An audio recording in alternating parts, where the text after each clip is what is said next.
माननीय मुख्यमंत्री जी का आशीर्वाद, स्नेह, प्यार, उनका काम करने का स्टाइल मुझे पसंद था।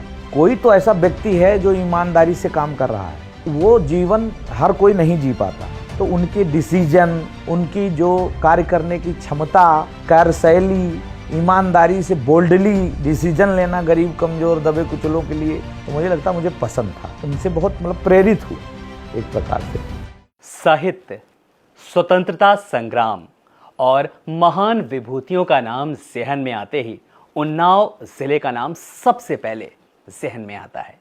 और उसी उन्नाव जिले को कर्मभूमि बनाया है बीजेपी विधायक अनिल सिंह ने। नमस्कार, अभिवादन स्वीकार करें हमारा। मैं हूं आपके साथ आलोक और आप देखना शुरू कर चुके हैं यूपी डेट, अपना पसंदीदा, आपका पसंदीदा चैनल। और आज हमारे इस खास शो में हमारे साथ हैं पूर्वा उन्नाव से विधायक और लोकप्रिय विधायक कहें तो ज्यादा बेहतर होगा, अनिल सिंह जी। अनिल सिंह जी जो अपने बेबाक बोल, बिंदास अंदाज और अपने सर्वजन हिताय सर्वजन सुखाय की भावना से जो वो काम कर रहे हैं उसके लिए जाने जाते हैं, आज हमारे साथ खुद इस शो में हैं। अनिल जी नमस्कार, बहुत बहुत स्वागत है आपका, तहे दिल से इस्तकबाल करते हैं। आज आपसे बहुत सारी चीज़ों को जानेंगे, समझेंगे, कुछ राजनीतिक आपके अनुभव, आपके व्यक्तित्व, आपके कर्तृत्व के बारे में। अनिल जी, जब हम आपके राजनीतिक संघर्ष से ही शुरुआत करते हैं, आपका राजनीतिक संघर्ष बहुत ज़मीनी स्तर से जुड़ा है, अगर मैं कहूँ तो शायद कोई अतिशयोक्ति नहीं होगी। किस तरीके से आपका प्रारंभिक जो राजनीतिक सफ़र रहा, जरा सबसे पहले हम जानना चाहेंगे। नमस्कार आलोक जी, आपका धन्यवाद बहुत। आपने अपना बहुमूल्य समय हम जैसे छोटे राजनीतिक व्यक्ति के लिए निकाला है, इसके लिए मैं हृदय की गहराई से धन्यवाद देता हूँ। रहा मेरा राजनीतिक सफ़र, एक्चुअली मैंने कभी सोचा था कि मैं जब बहुत गांव में रहता था, उसी पूर्वा विधानसभा का एक करीब मौरावा टाउन से, जहाँ मौरत ध्वज की नगरी है, उसको आज मौरावा कहते हैं। हाँ, मौरावा से 15 किलोमीटर दूर मेरा गांव है। तो मैं वहाँ सोचा करता था कि भाई गरीब हूँ और कैसे लोगों को अपने परिवार को कैसे आगे बढ़ा सकता हूँ, किस तरीके से हम लोग आगे कर सकते हैं। तो मैंने जो है संघर्ष करते हुए, राजनीति के बारे में विचार उस समय तो नहीं था, लेकिन ये था कि गरीबों की क्या ज़िंदगी है, तो उसको कैसे सुधारा जा सकता है, कैसे पॉलिसी बनाई जा सकती हैं, कैसे जो गुंडा राज है, माफिया राज है, किस तरीके से जो भ्रष्टाचारी लोग हैं उनको कैसे ठीक किया जा सकता है। तो ये सपना पूरा हुआ मेरा 2017 में।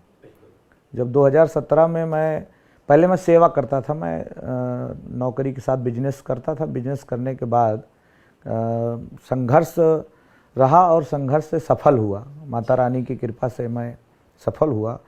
तो मैंने सोचा कि जो मैं पैसा खर्च कर सकता हूँ अपने ऊपर, होटलों में खाना खाना या जो भी विभिन्न प्रकार से कपड़े अच्छे पहनना, तो ये मैं ना अपने ऊपर खर्च करके, अपने परिवार पर ना खर्च करके, किसी गरीब कन्या की शादी में, कोई बीमारी में, किसी के किसी भी काम में आ सकता है मेरा पैसा, मेरे परिवार पे खर्चा होने के बाद, दोनों जिम्मेदारी निभाने के बाद, पत्नी की तरफ से भी और माँ बाप की तरफ से भी, भाइयों की तरफ से भी। तो उसमें जो भी पैसा बचता था मैं लोगों की सेवा किया करता था। मेरी बेटी के नाम से संस्था है, माही संस्था। तो माही संस्था कहीं रजिस्टर्ड नहीं है, ऐसे जस्ट एक छोटा सा एक समूह है, NGO है, मैंने बना रखा है। तो उसमें मैं अपना पैसा दान करता हूँ कि भाई ये मेरा पैसा है, इतना 2 लाख रुपए इसमें दे रहा हूँ। तो उससे सेवा करते करते करते करते उस क्षेत्र में मैंने काफ़ी, और कहीं भी किसी भी बाराबंकी, रायबरेली, अदर किसी भी ज़िले में अगर कोई सहायता लेने आता था तो मैं उसकी सहायता करता था। अनिल जी, आपने कहा कि सेवा भाव, जैसा कि सेवा, समर्पण, प्रेम, भाईचारा, ये सब शुरू से ही आपके व्यक्तित्व में चीज़ें थीं, लेकिन जब आपने उसको जिया, उसे महसूस किया, क्योंकि गरीबी जो थी वो आपने खुद उसका दंश कहीं ना कहीं झेला, आपने माफियागिरी की आपने बात की, वो माफियागिरी जिस तरीके से आपने देखा उसको कि हाँ इसका खात्मा करना है, तो वो टर्निंग पॉइंट कौन सा था कि हाँ वो सोच लिया कि अब इसका खात्मा करना है? टर्निंग पॉइंट मुझे लगता है कि 2011 से मेरे जीवन में आया कि क्यों ना हम लोग जो है राजनीति में चला जाए, क्योंकि कोई ऐसा प्लेटफॉर्म है जिस पे हम लोग अगर राजनीति में आए हैं, क्योंकि IAS और वो तो बन नहीं पाए हम लोग, लेकिन राजनीति में जब आया मैं, उसी समय से मेरे मन में आया कि मैं क्यों ना इस क्षेत्र का नेतृत्व करने के लिए जनता का आशीर्वाद प्राप्त करूं। जनता ने स्वयं कहा कि आप लड़िए। तो क्या है कि राजनीति में जाति बड़ा महत्वपूर्ण होता है। ये बड़ा टिपिकल समझ लीजिए असमंजस है नेताओं के लिए। हाँ, पेचीदगियाँ हैं। तो मैं करीब 20-22 साल, मुझे पता नहीं चला कि मैं क्षत्रिय समाज से हूँ, जब मैं बिजनेस करता था और सेवा करता था। लेकिन जब मैं राजनीति में आया तब मुझे समस्या झेलनी पड़ी क्षत्रिय कि क्षत्रिय हैं और यहाँ क्षत्रिय वोट नहीं है। मेरी विधानसभा में कुल मिला के 20,000 क्षत्रिय के आसपास होंगे, जिसमें 5,000 तो माफिया टाइप के हैं, वो मेरे साथ रहते नहीं। तो मैंने सोचा कि मैं कैसे यहाँ लड़ पाऊँगा, लेकिन फिर भी जनता ने मेरे सपोर्ट किया और मैं पहली बार टिकट भारतीय जनता पार्टी से 2017 में मांग रहा था। यहीं पे ओम माथुर जी और इसी घर पे वो सब आए, सब बात हुई, सब हो गया। बीच में कुलदीप सेंगर जी पार्टी में आ गए भाजपा में, तो मेरा टिकट कट गया। तो मैं फिर बहन जी से मिला करीब 6 महीने, चुनाव के 6 महीने पहले। तो मुझे टिकट वहाँ से मिली, मैं लड़ा और मेरी जाति ना होने के बावजूद भी वहाँ 45 साल से सपा की सीट है, वो पूर्वा विधानसभा समाजवादी पार्टी की सीट है। जब से आज़ादी हुई है, और उससे पहले कांग्रेस थी आज़ादी के बाद से, फिर मुझे लग रहा कि एक बार निर्दलीय भी प्रत्याशी गया, फिर समाजवादी पार्टी। हाँ, एक बार माननीय पंडित हृदय नारायण जी निर्दलीय जीते, फिर उसके बाद वो समाजवादी से 3 बार जीते, फिर 4 बार उदयराज जी जीते। तो वहाँ बड़ा टिपिकल था। लेकिन फिर भी देखिए कि पूरे प्रदेश में, उत्तर प्रदेश में 2017 में आंधी चल रही थी भारतीय जनता पार्टी की, लेकिन फिर भी मैं जीत गया। पूरे प्रदेश में 18 एमएलए बने, उसमें मैं भी बन गया। अवध क्षेत्र में 2 ही सीटें मिली, एक सीतापुर थी और एक उन्नाव जिले की थी। तो मैं बसपा से एमएलए बन गया। लेकिन जब मैं बसपा में काम कर रहा था, देखो पार्टी वो भी अच्छी है, अच्छी थी। बहन जी को जो दबे कुछ शोषित, वंचित, परेशान लोगों की मदद करने में वो काफ़ी सक्रिय रहते थे। लेकिन वहाँ भी बहुत मुझे देखना पड़ा कि बड़ा मामला ठीक नहीं है। तो उन्होंने फिर बीच में जिनके खिलाफ हम चुनाव लड़े थे, उनसे गठबंधन 18 में करना शुरू हो गया 19 के चुनाव में। तो 18 नियर अबाउट उसी बीच मैंने बहन जी से मुलाकात की और मैंने कहा, मैं बहन जी आपकी पार्टी में अब नहीं रहूँगा, क्योंकि मैं जिसको हरा के आया हूँ, जिस माफिया राज को ख़त्म करके आया हूँ, वहाँ से अब मुझे आपके साथ, उनके साथ खड़ा होना पड़ेगा। तो इसलिए मैं आपकी पार्टी में नहीं रहूँगा। आपने ऐसे ही कह दिया? हाँ, ऐसे ही मैंने बहन जी से कह दिया।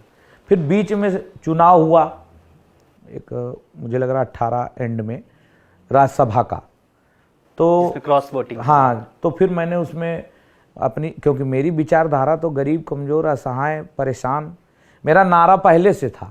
भारतीय जनता पार्टी का तो नारा सबका साथ, सबका समाज, सबका विश्वास, सबके प्रयास वाला है। और मेरा जब मैं शुरू किया था आज के 15 साल पहले, शिक्षित, संगठित, सुखी समाज और नहीं चलेगा जातिवाद, ये मेरा अपना नारा था, समता मूलक समाज के हिसाब से। तो मैं भाजपा में आ गया। तब से भाजपा में काम कर रहा था। माननीय मुख्यमंत्री जी का आशीर्वाद, स्नेह, प्यार, उनका काम करने का स्टाइल मुझे पसंद था। कोई तो ऐसा व्यक्ति है जो ईमानदारी से काम कर रहा है। कठिनाइयाँ होती हैं ईमानदारी से करने में, और ईमानदारी मुझे लगता है कि सबसे टिपिकल जंग है। स्वयं से स्वयं को लड़ना होता है, तो वो जीवन हर कोई नहीं जी पाता है। तो उनके डिसीजन, उनकी जो कार्य करने की क्षमता, कार्यशैली, ईमानदारी से बोल्डली डिसीजन लेना गरीब, कमज़ोर, दबे कुचलों के लिए, तो मुझे लगता मुझे पसंद था। तो मैंने उनको ज्वाइन किया। फिर तब से मैं उनके साथ काम कर रहा हूँ और मुझे लगता है कि बहुत ही अच्छा महसूस होता है। माता रानी ने मुझे चुनाव से पहले ही सब कुछ दे दिया था, तो इसलिए मैं बहुत उनसे बहुत मतलब प्रेरित हुआ एक प्रकार से। बिल्कुल, मातृशक्ति से मैंने सुना कि आप बहुत ज़्यादा आपका लगाव है। आपने काम को, मैं धीरे-धीरे अब आपके करियर की ओर बढ़ रहा हूँ, फिर मैं राजनीतिक परिदृश्य में भी आऊँगा। आपने कहा आप पहले बीएसपी में थे। बीएसपी भी दलितों, वंचितों और शोषितों की बात करती है। बीजेपी की बात मैं अगर करूँ तो बीजेपी भी अंत्योदय की बात करती है कि अंतिम पायदान में खड़े व्यक्ति को उसका हक मिले, न्याय मिले। तो वहाँ पर कार्यशैली कैसी पा रहे हैं और यहाँ पे कार्यशैली कैसे पा रहे हैं? एक्चुअली वहाँ तो मुझे राजनीतिक बहुत दिन तक मैं नहीं रह पाया। मैं बीएसपी में मुझे लगता है 9-10 महीने रहा हूँगा, और मैं नियर अबाउट करीब 10 महीने रहा हूँ बीएसपी में। लेकिन मैं जानता था, देखता था उनका कार्यशैली, उनकी कार्य करने की क्षमता, बहन जी की डिसीजन मेकर वो भी बहुत अच्छी थी। तो उनको मैंने जो है देखा था, तो मुझे, क्योंकि मैं चाहता तो सपा से भी टिकट ले सकता था 17 में। अच्छा, मतलब हर पार्टी के ऑप्शन खुले थे आपके पास? नहीं, मेरे पास नहीं खुले थे। राजनीति में विचारधारा महत्वपूर्ण है। कभी कभी अपने आपस के भाइयों से भी विचार नहीं मिलता है। अगर विचारधारा आपकी सही है तो विचारधारा के अकॉर्डिंग पार्टी मुझे भाजपा, अंत्योदय और बहन जी की पार्टी, जो गरीब, कमजोर, दलित, शोषित, वंचित। देखिए, जो हमारी जाति है, क्षत्रिय जाति, पहले तो संविधान नहीं था, आज के 75 साल पहले ना आर्मी थी। मुझे लगता है कि हम सब मिलकर समाज के लिए ही लड़ाई लड़ते थे। मुगलों से, अंग्रेजों से, सभी मिलकर, जाति धर्म के लोग मिलकर नेतृत्व करते थे हम लोग, और जाके लड़ाई लड़ते थे। किसके लिए? परेशान, जो भी दलित, शोषित, वंचित लोग हैं, उनके लिए लड़ाई लड़ते थे। तो लड़ाई, हमारे पूर्वज तो लड़ते लड़ते मर जाते थे। हमारी जो माताएं, हमारे जो वो थे, वो लोग भी आग में कूद कर, उसमें सती प्रथा चलती थी, उसमें अपना बलिदान देती थी। तो मुझे लगता है कि हम लोग इस पे पहले से ही काम कर रहे थे और आज भी काम कर रहे हैं। देखिए, क्षत्रिय होना और ठाकुर होने में अंतर है। लेकिन जिस क्षत्रिय ठाकुर की बात ना करके, और अब हम देश के प्रधानमंत्री नरेंद्र मोदी की बात करें, उन्होंने सार्वजनिक मंच से साफ तौर पर कहा, अब हमें ये जातिगत राजनीति नहीं करनी है, ये दलगत राजनीति नहीं करनी है। अब जातियां हैं तो सिर्फ, चाहे वो बात करें विकास की बात करें, और बात करें महिलाओं की बात करें, बात करें बेरोजगारों की बात करें, बात करें किसानों की, तो अब इन जातियों पर बात होगी। तो कहीं ना कहीं अब आपकी जो राजनीति है, इन पर कहीं ना कहीं इर्द गिर्द है, फोकस है पूरा। देखिए, मैंने बताया, मैं जाति पे नहीं, मैं बात कर रहा हूँ कि हम लोग लड़ते थे उन्हीं के लिए जो गरीब, कमजोर। आज क्या है, मीडिया को दिखाना चाहिए कि बाबा साहब का जो सपना था, जो आज मोदी जी पूरा कर रहे हैं, कि महिला, युवा, बुजुर्ग, किसान, इनके लिए काम करना था। लेकिन आज क्या कर रहे हैं, उनके पास मुद्दा नहीं है। क्या मुद्दा है? कि जाति जनगणना होना चाहिए। तो कहीं ना कहीं विरोध हो रहा ना बाबा साहब का। जो संविधान की बात करते हैं, तो उनको तो ये नहीं करना चाहिए। क्यों जाति में ढकेल रहे हैं? फिर क्यों? बाबा साहब का सपना था कि आज के 25-50 साल बाद एक समता मूलक समाज बनेगा, ना कोई ऊंचा ना कोई नीचा। लेकिन उसको ये क्यों बढ़ावा दे रहे हैं राजनीति में आकर? अखिलेश जैसे लोग और राहुल गांधी जैसे लोग, आपने देखा होगा, हर समय हर क्षण जाति जनगणना की मांग करते हैं। क्या जरूरत ऐसी पड़ी है? जहां एक तरफ संविधान कहता है कि जाति से कोई लेना देना नहीं होना चाहिए, कोई जाति होना नहीं चाहिए, या तो हिंदू या तो मुस्लिम, सर्व समाज के लोगों का व्यवस्था होनी चाहिए। लेकिन ये प्रतिद्वंदिता क्यों है? इसलिए मैंने अपनी छतरी वाली बात कही। लेकिन मुझे लगता है कि एक स्वस्थ लोकतंत्र की जब हम परिपाटी की बात करते हैं, तो विपक्ष की भी उतनी खूबसूरती होती है लोकतंत्र में जब उसकी भी बात। आपने अखिलेश यादव की बात की, अब कल ही की बात करें, लगातार अखिलेश यादव भी सार्वजनिक मंच से बीजेपी पर निशाना साधते हैं। अब नारी शक्ति वंदन अधिनियम को लेकर के बात करें, वो कहती है कि ये महिला आरक्षण बिल तो ले आई, लेकिन कब लागू होगा? जब नए परिसीमन की बात होगी, जब जनगणना होगी, तो जब जातीयगत जनगणना होगी और लगातार परिसीमन को लेकर के चर्चा होगी, उसके बाद कहीं ना कहीं लागू होगा। तो सवाल इसलिए कहीं ना कहीं उठता है, विपक्ष भी सवाल उठाता है। नहीं, विपक्ष सवाल उठाए विकास के जी। विपक्ष नीतिगत बात करे, नीतिगत बात नहीं करता है। उसको जो कंफर्ट जोन लगता है उस पर वो बात करता है। हमारा कोई विरोधी है, वो विरोध करता है तो मैं उससे नाराज नहीं होता हूं, अगर वो नीतिगत बात करता है तो। अनिल सिंह का विरोध कर सकता है कि भाई ठीक है, उनका आचरण ठीक नहीं है, विकास नहीं किए, ये होना चाहिए, ये होना चाहिए, ये नहीं होना चाहिए। इन चीज़ों पर अगर विपक्ष बात करता है तो हम लोग सहयोग करने के लिए तैयार हैं और तैयार रहते हैं। लेकिन इनका ही राज तो 75 साल था। आप देखिए आज 10 साल से ही तो हमारी सरकार है भारतीय जनता पार्टी की। 10 ही साल तो हुए हैं। 10 साल से पहले से कांग्रेस थी 55 साल। हमने शुरुआत की है कि हम एक भारत को ऐसे ऊंचाइयों पे ले चलेंगे जहां पे नारी का सम्मान होगा, किसान का सम्मान होगा और तमाम ऐसे जो धर्म है सबका सम्मान करते हुए आगे बढ़ने का काम कर रहे हैं। इसीलिए तो माननीय प्रधानमंत्री जी कह रहे हैं कि सबका साथ सबका विकास।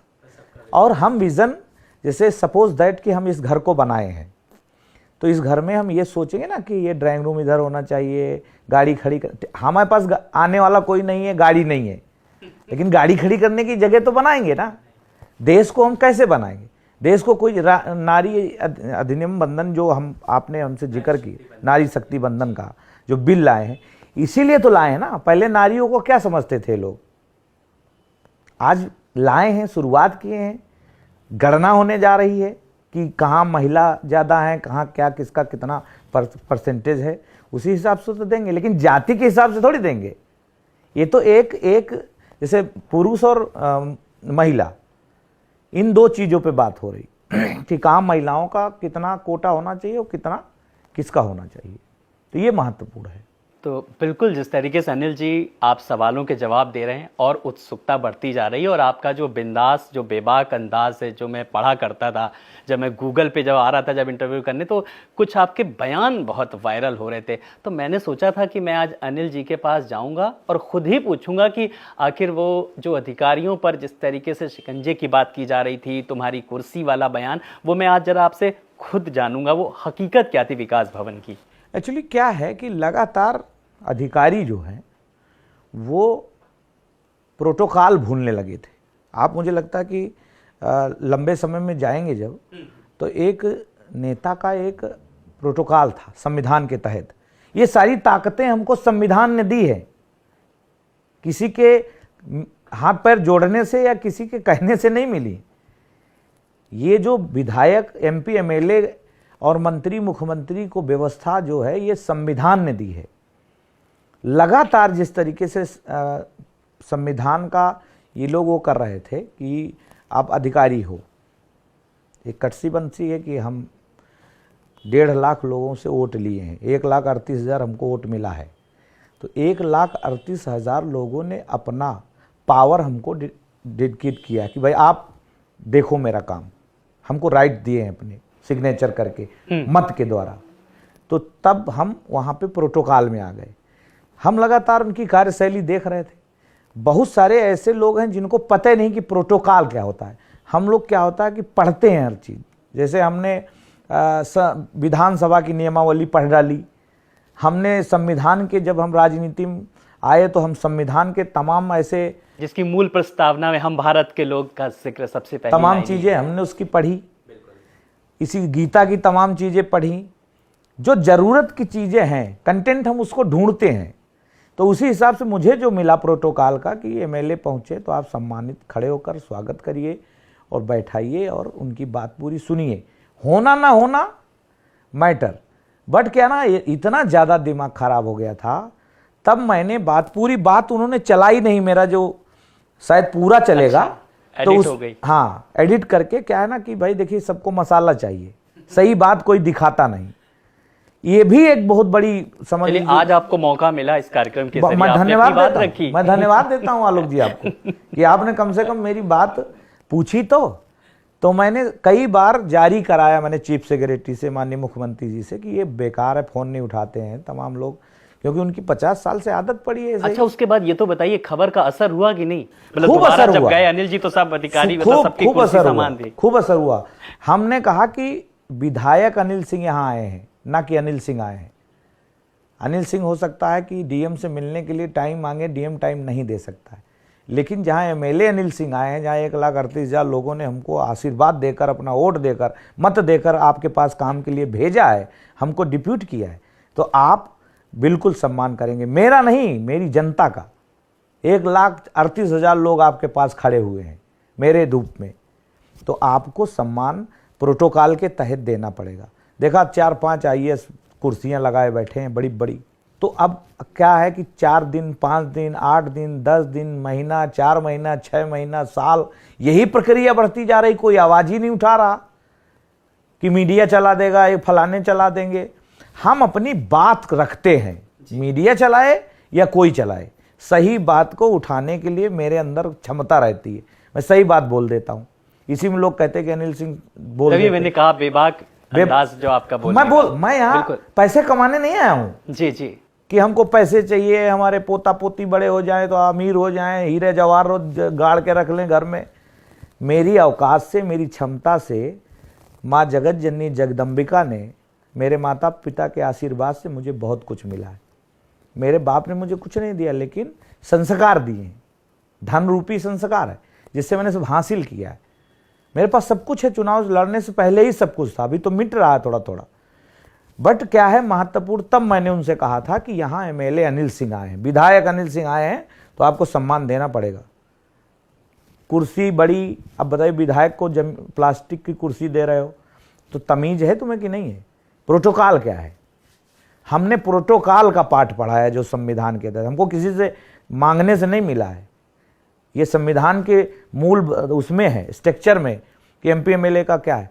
आज क्या है, आज जो तमाम लोग दिखावा करते हैं, भाई आप बताइए 4 लाख लोगों का काम करने के लिए, मैं आपके चैनल के द्वारा बात उठा रहा हूं, मुख्यमंत्री तक जानी चाहिए, अपनी बात रखिए खुल के कि 4 लाख लोगों का काम, 4.5 लाख वोटर है मेरे यहाँ, काम करने के लिए क्या तुम आम आदमी बनकर काम कर सकते हो कि साहेब देख लेना, प्रणाम साहेब, सुन लेना साहेब? आज बताइए कि 4 लाख लोगों का काम करने की जिम्मेदारी मैंने ली है। मुझे अलग से टाइम नहीं मिलेगा, अलग से व्यवस्थाएं नहीं होंगी, तो मैं आम आदमी बनकर, मुझे आम आदमी ही बनकर काम करना है, तो मुझे विधायकी लड़ने की क्या आवश्यकता है? आम आदमी बनकर जाऊंगा, दरवाजे खड़ा रहूंगा, DM के SP के दरवाजे खड़ा रहूंगा, जब मन होगा बुला लेगा, जब मन होगा भगा देगा। हम क्यों MLA बने हैं? धन संपदा कमाने के लिए नहीं, हम जनता को उसके मेन लक्ष्य तक पहुंचाने के लिए बने हुए। इसलिए मैंने कहा कि प्रोटोकॉल महत्वपूर्ण है, तो अधिकारियों को मैंने ये लिए बताया, मैं किसी के यहाँ नहीं जाता। हकीकत ये थी, पूरा हकीकत ये थी जी।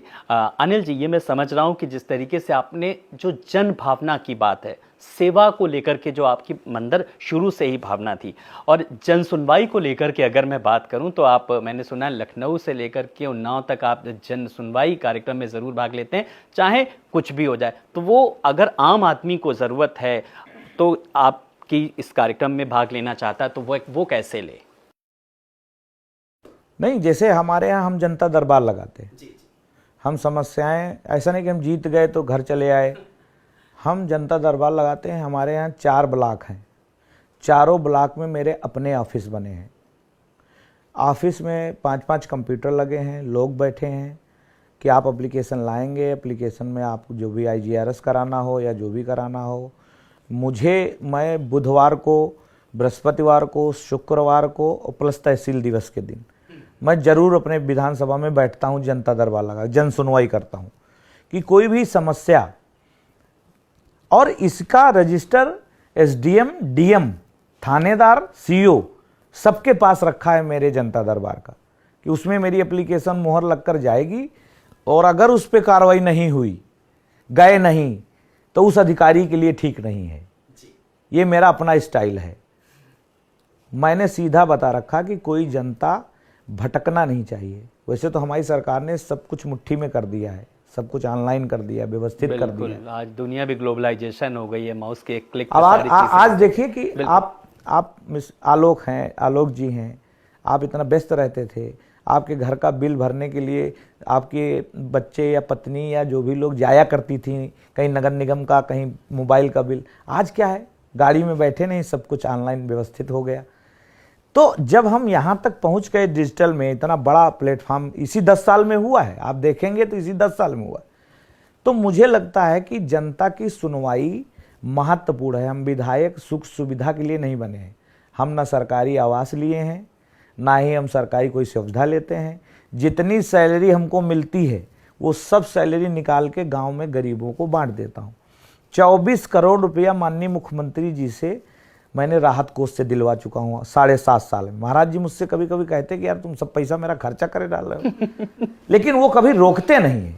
उनकी एक खूबी है कि जैसे किसी का इलाज होना, उन्होंने कह रखा कि 3 दिन के अंदर पैसा उसके अस्पताल पहुँच, और नहीं पहुँच रहा तो अस्पताल में वो एडमिट हो, वहाँ का हॉस्पिटल देखे, पैसा हम बाद में भेजेंगे। मतलब मुझे लगता है कि आज की डेट में इतना सब कुछ हो रहा है तो मैं क्यों ना उनसे प्रेरित हूँ। जो काम के लिए नहीं, पैसा कमाना तो मुझे लगता है कि चुटकियों का काम है।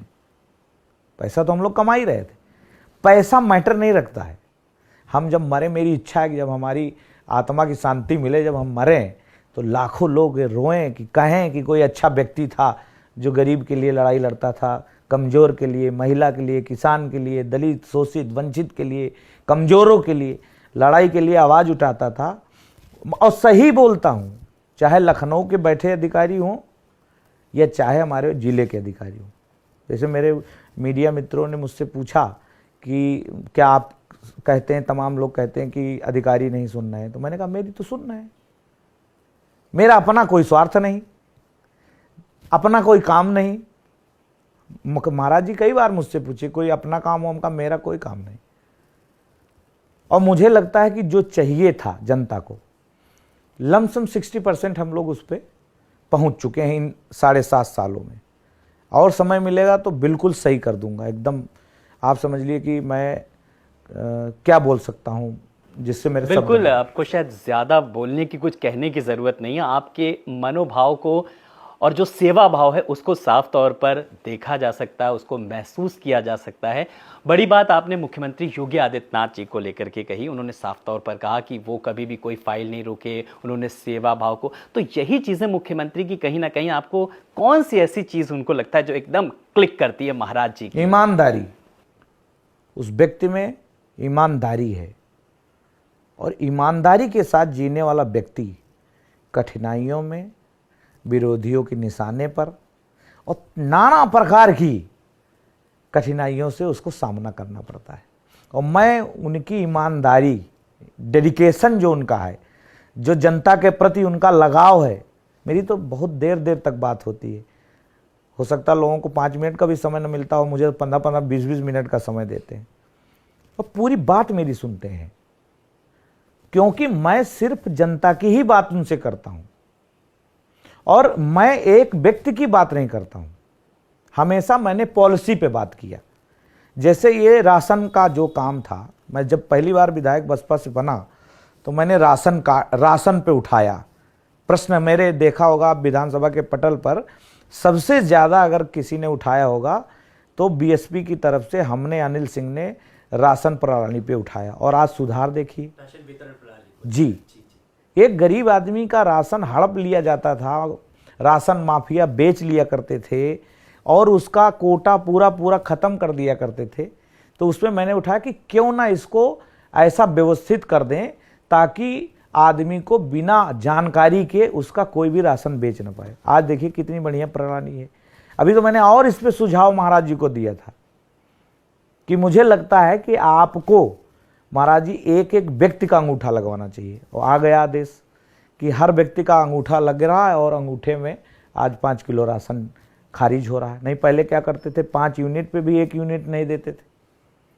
तो बहुत सी चीजें सुधार किया महाराज। बिल्कुल, चीजों में कहा जा सकता है कि पारदर्शिता, ट्रांसपेरेंसी एक तरीके से आ रही, जिस तरीके से काम हो रहा है और उसका असर भी जमीनी स्तर पर कहीं ना कहीं दिख रहा है। आपने कहा माननीय योगी जी से आप 5 मिनट नहीं बल्कि 15-15 मिनट तक मिलते हैं, तो उस 15 मिनट के दौरान क्या कुछ विकास को लेकर के आगे का रोड मैप, लेआउट किस तरीके से, क्या कुछ ऐसी योजनाएं हैं जो कहा हो योगी जी ने हाँ अब इस पे काम होना है? नहीं, मुझे इस बात का गर्व है कि मेरे मन में, मेरे भाव में, मेरे उसमें एक चल रहा था कि हम इस पूरे क्षेत्र को एक SCR में डेवलप करें।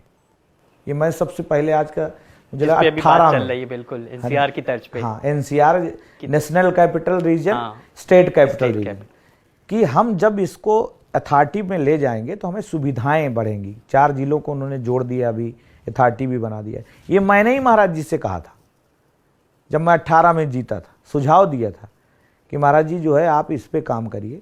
और ये 4 जिले अगर आप उठा लेंगे तो मुझे लगता है कि लखनऊ का विस्तार होगा। और महाराज जी को एक बात और मुझे अच्छी लगी, और मैंने जब कहा तो उन्होंने कहा क्योंकि मैं बिजनेसमैन रहा बनिया, तो बिजनेसमैन होने के नाते मैंने कहा महाराज जी यूपी का विकास तभी हो सकता है जब यहाँ बिजनेस बढ़े। अदरवाइज यूपी और बिहार के लोगों को बाहर जाना पड़ता है काम के लिए, भैया लोग बोले जाते हैं, यूपी वाला है, यूपी वाला है। उनकी जो पहचान है, आज पहचान देखिए कैसी हो गई कि यूपी है, यूपी से आए हैं भाई, योगी जी वहाँ के मुख्यमंत्री हैं, ब्रांड है एक। यूपी में है दम, जुर्म है कम। तो बाबा एक ब्रांड बन गए हैं। बाबा देखिए आज क्या है, उनको पीछे क्यों कोई नहीं कर पा रहा है, क्योंकि जनता के दिलों में वो बैठे हैं। नेता विरोध कर सकता है, व्यक्तिगत मेरा लाभ स्वार्थ नहीं सिद्ध होगा तो मैं विरोध कर सकता हूं, लेकिन उनका कहना है कि कोई विरोध करे, चीफ मिनिस्टर की कुर्सी से हट जाएं, लेकिन हम वही करेंगे जो जनता के हित में होगा। तो मुझे वो पसंद है, इसी बात से ली, और मैं भी यही बोलता हूं। अच्छा, ये तो पसंद की बात हो गई, कभी आलोचना भी हुई है या कभी बहुत टाइट किया है कि अनिल ये तुम्हारी शिकायत आ रही है, ये काम देखो होना था, हुआ नहीं अभी तक? फिलहाल मैं रियली बता रहा हूं, कोई आपके माइक पे नहीं, बिल्कुल मैं दिल से बात कर रहा हूं, इसीलिए आप जवाब दे रहे हैं। कभी उन्होंने मुझे डांटा नहीं, मैं रियली, आप कभी महाराज जी से भी आप लोग टीम मिलेगी तो पूछिएगा, कभी उन्होंने नहीं डांटा। हाँ, मैंने ये जरूर कहा, जब 22 में मैं जीता तो मैं मिलने गया, मुझे बुलाया महाराज जी ने, क्योंकि उस समय वो कह रहे थे टिकट आप इधर से नहीं उधर से कर लो, ये बड़ी टफ विधानसभा है, फिर दोबारा भाजपा कभी जीती नहीं 45 साल से, आप यहाँ से बगल भगवान नगर से लड़ लो। हमने कहा नहीं, हम लड़ेंगे वहीं से। आपको अपने काम पे विश्वास था? काम पे विश्वास था, वहाँ की जनता पे, वहाँ के लोगों से। वहाँ सबसे ज़्यादा पसंद मुझे करता है एससी और बैकवर्ड, बाहुल्य सीट है तो मुझे पसंद करता है। वो लगता है कि ये विधायक जो कहता है, जो, और मैंने अपनी राजनीतिक दौर में झूठ नहीं बोला, तो महाराज जी हमेशा कभी मुझे मैंने ये भी कहा महाराज जी आपकी कृपा से हम जीत गए, जब मैं उनसे मिलने गया 22 के बाद। तो नहीं, तुम्हारा संघर्ष है। मेरे यहाँ मीटिंग करने गए थे चुनाव से पहले, मतलब एक दिन शॉर्ट नोटिस में मैंने मीटिंग कराई थी, 1 लाख आदमी था। मोदी जी भी मेरी विधानसभा में मीटिंग में गए, 3.5 लाख आदमी था वहाँ पे। मोदी जी भी प्रसन्न हुए कि कौन एमएलए है भाई इतना, कि जो इस तरीके से जनता बुला लेता है। तो मुझे लगता है कि महाराज जी ने कभी मुझे डांटा नहीं। हाँ, ये जरूर है कि काम पर, आप काम के बिंदुओं पर ही बात करोगे तभी वो इम्प्रेस होते हैं और तभी उस पर आपको टाइम बढ़ाते हैं। अदरवाइज तुम इधर उधर की बातें करोगे तो फिर टाइम घटा देंगे वो, फिर ठीक है बात करेंगे। और अनिल सिंह जी इस मामले में है कि कट टू कट बात करते हैं। हाँ, हम लोग सिर्फ बिजनेस उस पे, जो कैसे व्यापार बढ़े यहाँ का, कैसे लोगों को रोजगार मिले। देखिए क्या ना, वेलफेयर स्कीम हम कब तक देंगे, देश की इकोनॉमी ढह जाएगी। तो इसलिए हम चाहते हैं कि इंडिपेंडेंट लोग ज़्यादा हो जाएं। जैसे किसी घर देने से अच्छा किसी को नौकरी दे दी जाए, तो उसको वो अपना घर बना लेगा। फ्री में कब तक देते रहेंगे? तो इसका एक दौर ऐसा आएगा, चाहे प्रधानमंत्री हों चाहे माननीय योगी जी हों, उनका कहना है कि हम ऐसी व्यवस्था करने जा रहे हैं कि आने वाले समय में लोग डिपेंडेंट हो जाएं अपने ऊपर। बिल्कुल, आपने सेल्फ डिपेंडेंट की बात की है, और एज ए यूथ जर्नलिस्ट मेरा सवाल युवाओं को लेकर ही है, चाहे वो रोजगार से जुड़ा हो या फिर आगामी जो कमिंग अप जो योजनाएं हैं। योगी सरकार का एक ड्रीम प्रोजेक्ट है गंगा एक्सप्रेसवे, लखनऊ, उन्नाव, कानपुर पूरा सब कवर करेगा। तो वहाँ पर उस कॉरिडोर को और विकसित करने के लिए वहाँ पर जो साइड में है कि जो स्ट्रीट वेंडर्स वाले हों और रोज़गार बढ़े, उसके लिए क्या योजनाएं हैं? और अभी मुझे थोड़े दिन पहले मनोज सिंह जी भी ने वहाँ पर गए थे, वहाँ पर योजनाओं को उन्होंने देखा किस तरीके से, जो और बाहर की भी कई फैक्ट्रियाँ जो हैं वो भी आएंगे, लगाएंगे आकर के। आगे की क्या कार्य योजना है उसके लिए? देखिए, मैंने कहा ना कि आपसे फिर उससे मैं जोड़ूंगा पीछे वाले सवाल से। हाँ, मेरी विधानसभा सबसे ज्यादा इससे लाभान्वित हो रही है। मेरी विधानसभा जहाँ गंगा एक्सप्रेसवे निकल रहा है, बिल्कुल, जहाँ पे कानपुर लखनऊ एक्सप्रेसवे निकल रहा है और सबसे खूबसूरती बात है कि मेरी विधानसभा का ही क्षेत्र लॉजिस्टिक में घोषित हुआ है। ऑलरेडी मेरी विधानसभा में फैक्ट्रियां हैं दही चौकी से, लेकिन फिर भी सोनिक एरिया पड़ता है, एक सोनिक मुर्तजा नगर, जहां गंगा एक्सप्रेसवे उतर रहा है और चढ़ रहा है कानपुर रोड से, वहां पे पूरा एक कॉरिडोर बना रहे हैं। और ये जो लखनऊ से और कानपुर जा रहा है, इसमें भी दोनों तरफ वेयर हाउस, तमाम नाना प्रकार की फैक्ट्रियाँ, चंडीगढ़ यूनिवर्सिटी, होटल रमांडा, तमाम ऐसी फैक्ट्री मेरी विधानसभा में लग रही। आप समझ लीजिए कितनी, मैं बताऊं कि क्या कह सकता हूँ इसके लिए, जो मेरा ड्रीम था नियर अबाउट, थोड़ा हम ये तो नहीं कहेंगे क्योंकि व्यक्ति संतुष्ट नहीं होता है, हर व्यक्ति आपसे संतुष्ट नहीं हो सकता। बिल्कुल, थोड़ा है, थोड़े की जरूरत है। और जीवन इसलिए इतना लंबा होता है, इसीलिए कोई 70 साल 75 साल 65 साल 80 साल 90 साल तक जीते हैं। जब तक जीते हैं तब तक संतुष्ट नहीं हो पाते हैं। तो हम संतुष्टि में बहुत विश्वास नहीं करते हैं कि फलाने संतुष्ट हो जाएं, जनता संतुष्ट हो जाए। मुझे लगता है जितने संतुष्ट हैं मेरे लिए अचीव है, और वो मुझे समझते हैं, वोट भी देते हैं। मुझे वोट 52-53% मिला था पिछले 22 के चुनाव में, उसके पहले भी मुझे 50 के ऊपर मिला। तो मुझे लगता है कि बहुत बेस्ट है, और तमाम व्यापार हमारी विधानसभा में विकास के हुए हैं। यानी कि एक विकास से कहा जाता है कि सतत चलने वाली प्रक्रिया है और आप लगातार उसमें तत्पर हैं। जिस तरीके से जो आपकी पूर्वा विधानसभा सीट है, जहां की जनता ने आपको किस तरीके से मैंडेट दिया, आपने अगर रिटर्न गिफ्ट के तौर पर कोई बड़ी योजना के तौर पर अगर कहें तो वो गिनाने के लिए कौन सी ऐसी योजना है? देखिए, पहली बात तो मेरी विधानसभा लखनऊ से लगी है। सरोजिनी नगर के बाद सोहरा मऊ कभी गए हों तो आनंदी वाटर पार्क और ये मोहनलालगंज की तरफ से और जितना है ये सब मेरी टच में है। लखनऊ और मेरा एक ही है, मेमोरा स्टेशन के पीछे वाला गांव मेरा है, मेरी विधानसभा। तो मुझे लगता है कि वहाँ पे जैसे गांव की कहावत में दिए की तरह नीचे अंधेरा हो जाता है, तो वहाँ क्या था, जनरल जैसे छोटा मोटा व्यक्ति कोई खाता पीता था, तैयार होता था, तो वो लखनऊ शिफ्ट हो गया, या तो रायबरेली चला गया, या तो फिर उन्नाव या कानपुर शिफ्ट हो गया। वहाँ विकसित और विकास का कोई नाम नहीं था, रोडें नहीं थी, रातों रात लूट लिया करते थे। जैसे आप रात में पहुँच गए कभी 12 बजे के आसपास, तो रात में लूट लिए, 8 बजे के बाद लूट लिए। अब आप बताइए, लखनऊ से लगा हुआ जिला था और लखनऊ से लगी हुई विधानसभा है। मैंने वहाँ पे पहले तो सबसे बड़ा काम किया, सारी रोडें चौड़ीकरण कराई। 350 करोड़ की जो मोहनलालगंज से मौरावा पुरवा दही चौकी जाती है, उसके बाद मैंने सोहरा मऊ से अचलगंज और गंगा एक्सप्रेस तक मिलवाया। तमाम कम से कम 3000 करोड़ की रोडें मैंने बनवाई क्षेत्र में। और रिटर्न गिफ्ट में बात कर रहा हूँ, 835 मजरे ऐसे थे जहाँ बिजली ही नहीं थी आज़ादी के बाद से, मैंने बिजली पहुँचाई। सरकार की एक ड्रीम प्रोजेक्ट है, बट क्या ना, हम सबसे पहले अग्रिम पंक्ति में, हम जानकार हैं तो अगली पंक्ति में खड़े रहते हैं कि साहब अगर कोई व्यवस्था नहीं तो पहले मेरे यहाँ लगाओ। जो बिजली सौभाग्य योजना से चालू हुई थी वो मेरी विधानसभा, मेरे उन्नाव जिले से चालू हुई थी। तो मुझे लगता है कि रिटर्न गिफ्ट में मैंने बहुत सारी चीज़ें, 835 मजरे जहाँ विद्युतीकरण, 3000 करोड़ की रोडों का जाल बिछाया, चौड़ीकरण कराया, प्लस हमारे यहाँ डिग्री कॉलेज नहीं थे, मैंने 2 डिग्री कॉलेज बनवाए, 2 थाने, 5 चौकी, और मतलब जितने पर्यटक स्थल, जितने हमारे पौराणिक मंदिर हैं 4-5 बड़े बड़े, मेरी बॉर्डर पे आप देखे कभी गए हों, भौरेश्वर मंदिर है, वहाँ 4 करोड़ रुपया मैंने दिलाया। फिर मैंने बिल्लेश्वर मंदिर में करीब 2-3 करोड़ दिलाया सौंदर्यीकरण के लिए। माता के मंदिर कई हैं ऐसे 4-5 जहाँ हमने दिलवाया। करीब लगभग मुझे लगता है कि विधानसभा में, अब सबको तो मैंने कहा ना कि सबको संतुष्ट नहीं किया जा सकता, सगा भाई भी संतुष्ट नहीं हो रहा है, पत्नी भी नहीं हो रही है, तो उसके चक्कर में जो पढ़ा तो वो सब टेंशन में जिएगा जिंदगी। अच्छा काम ये है कि आप अच्छा काम करोगे, नीयत साफ रखोगे तो बरकत होगी।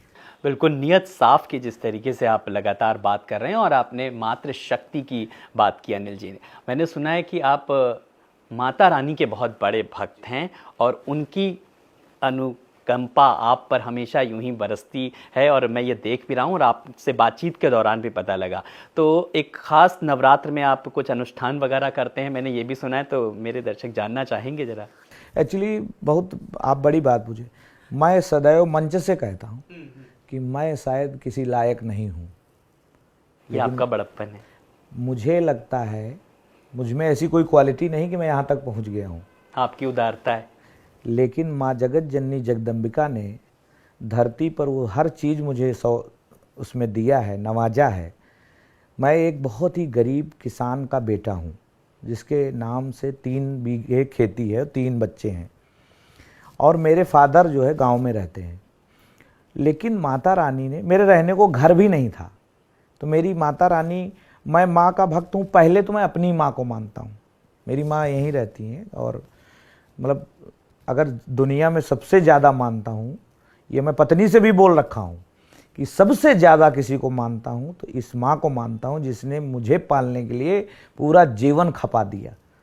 तो मैं माँ का बहुत बड़ा भक्त हूँ, सूक्ष्म, मैं मतलब सबसे कंपेयर नहीं कर सकता हूँ अपनी तरफ से। एक समझ लीजिए कि बहुत सरसों का जैसा दाना है जो दिखता नहीं, सूक्ष्म जिसको कह सकते हैं, मैं माँ का भक्त हूँ। और माँ ने मुझे दिया बहुत है, डिजर्व नहीं। मुझे भी नहीं लगता कि मैं कैसे, जहाँ रोड ना हो, 20 किलोमीटर तक जाने आने का कोई रास्ता ना हो, जहाँ से उस गांव से निकलकर सवारी कोई जाती ना हो कहीं, वहाँ से निकलकर लखनऊ जैसे शहर में नाम टॉप 10 में करना, प्लस पूरी उत्तर प्रदेश में एमएलए बन जाना, और एमएलए में भी 403 में डिफरेंट करीब 100 एमएलए होंगे तो नाम जरूर आता होगा। तो मुझे लगता है कि जो भी मिला है वो माँ की कृपा से मिला है। मैं माता का भक्त हूँ। हर साल करीब आज 26 साल से हर साल मैं जब पैसा नहीं था तब तो नहीं जा पाते थे, लेकिन वैष्णो माता जरूर जाता हूँ। हर साल दर्शन करता हूँ, आशीर्वाद लेता हूँ, और मन में हमेशा नहाते बैठते उठते सोते जागते माँ को धन्यवाद देता रहता हूँ कि माँ ने आपने तो बहुत आपने ये माँ का पूरी तरीके से भक्तिमय माहौल कर दिया है। तो अब मेरी आपसे एक गुजारिश है, एक विनती है कि कोई माँ का एक अच्छा सा भजन जो पूरा ये माहौल थोड़ी भक्तिमय हो जाए, थोड़ा गुनगुना दीजिए हमारे मेरी नजरों में तो एक ही है। बिल्कुल बिल्कुल। और वही मेरे देखिए बोल तो लखा जी का है। जी जी। मैंने अपने यहाँ गवाया भी था, लिखा बहुत अच्छा था, तो मेरे यहाँ गाया था उन्होंने। मेरे गांव में 1-1.5 किलोमीटर पे मेरी कुल देवी रहती है, माता जी। तो उस समय तो हम लोगों के पास व्रत के लिए भी कुछ खाने का नहीं होता था, तो गांव में से आलू भरता बन गया, आप समझते हो तो कभी गांव में रहे हो। तो चप्पल भी नहीं थे, लेकिन हर नवरात्र में 9 दिन व्रत रहकर माँ के दरबार में जाना रहता था डेली, दोनों टाइम, सुबह शाम दिया जलाने के लिए। बतासे के लिए पैसा नहीं होता था, तो मैं वहाँ मंदिर के बगल में एक तालाब है, उसी किनारे और मंदिर की तरफ देखता रहता था। माँ से कहता रहता था कि माँ आपने इतनी गरीबी क्यों दी मुझे, ऐसा कौन सा पाप मैंने किया है, ऐसा कौन सा मैंने गुनाह किया है। क्योंकि देखिए किसी व्यक्ति को एक पैर ना हो, एक हाथ ना हो, एक आँख ना हो, काम चल जाएगा, वो परेशान नहीं हो सकता है अगर वो धन से पूर्ण है। लेकिन गरीबी ऐसा एक श्राप है, पल पल हर क्षण हर समय आपको एहसास दिलाती है कि तुम एक यूजलेस व्यक्ति हो। और होता क्या है कि जहाँ परिवार सब बड़ा हो, परिवार बड़ा हो और परिवार में कुछ लोग अमीर हो, तो वहाँ गरीबी ज़्यादा खलती। तो माँ के दरबार में बैठकर यही गुनगुनाया करता था कि माँ दर पे तेरे आता हूँ, तुझको अजमाता हूँ। मतलब माँ के दरबार में जाता था तो कि दर पे तेरे आता हूँ, तुझको अजमाता हूँ। तो माँ ने कहा यार ये आदमी मुझे चैलेंज कर रहा है। माँ तो समझ जाती, और सबसे जल्दी कोई मानने वाला है, प्यार करने वाला है, गलती माफ करने वाला है, तो वो सिर्फ माँ है। तो माँ के ऊपर फिर मैं माँ का धन्यवाद देता रहता हूँ कि बंगला दिया, गाड़ी दी, कारोबार दिया। माँ ने मतलब समझ लो कि इतनी व्यवस्था कर दी उससे, सुन ली मेरी बात उसने, कि बंगला दिया, गाड़ी दी, कारोबार दिया, दौलत दी, शोहरत दी, अच्छा परिवार दिया, कमी नहीं छोड़ी मैया मेहर बरसाने में, कमी नहीं छोड़ी मैया। मतलब आप समझ लीजिए कि मैंने जो चाहा वो मुझे प्राप्त हुआ। जैसे एक ड्रीम होता ना, हम छोटे लोगों का ज़्यादा बड़ा ड्रीम भी नहीं होता है, लेकिन जो ड्रीम था उससे 1000 गुना ज़्यादा दिया। कि आज जिस घर में रह रहा हूँ 5,000 स्क्वायर फीट का घर है, गोमती नगर पौस इलाके में, जहाँ मेरे पास झोपड़ी नहीं थी, तो मुझे लगता कि अचीवमेंट बड़ा है। और आप देखिए कि किस्मत वाला हूँ मैं, चर्चा है जमाने में। मतलब आप जैसे मीडिया के लोग, इतने चर्चित लोग यहाँ बैठे हैं कि किस्मत वाला हूँ मैं, चर्चा है जमाने में। मतलब मैं विधायकी लड़ने गया तो जीत गया, लोग कह रहे बड़ा सा किस्मती है। कितनी किस्मत तेज है कि उदयराज जैसे आदमी को हरा दिया इसने, जिसका 20 साल से उसका हारने का कोई जुगाड़ ही नहीं था। तो मां ने बहुत कुछ दिया है और फिर मां से अरदास करता रहता हूं कि कहीं ये खो ना जाए मुझसे। तो चरणों का दे दे तू ध्यान मेरी मां।